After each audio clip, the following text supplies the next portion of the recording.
চলো আমি একটু নবীরে দেখতে যাও। এইবার ওমর তরবারি নিয়ে রওয়ানা, ভগ্নিপতি ওমরকে নিয়ে পয়গম্বরের দরবারে হাজির। প্রহরীরা ডাক দিয়া কয় নবী দুশমন আসছে, অর্ডার করেন জবাই করি। আমার নবী ডাক দিয়া কয় সাহাবা রাস্তা করে দাও আসার জন্য, কারণ ওমর এখন নিজে মরার জন্য আসে, আমাকে মারার জন্য আসে নাই। দরজা খুলে দাও, রাস্তা করে দাও।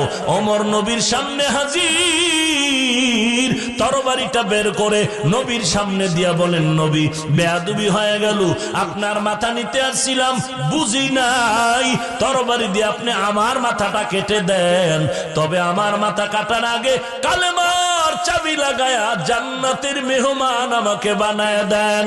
নবী কালেমা পড়াইয়া, নবীর হাতে কালেমা পড়াইয়া মুসলমান বানায় দিলেন। 1 সেকেন্ডের ব্যবধান ওমর তরবারি নিয়ে দাঁড়াইয়া বাইতুল্লাহর হেরেমে গিয়া ডাক দিয়া কয়, এরে বেঈমানের দল,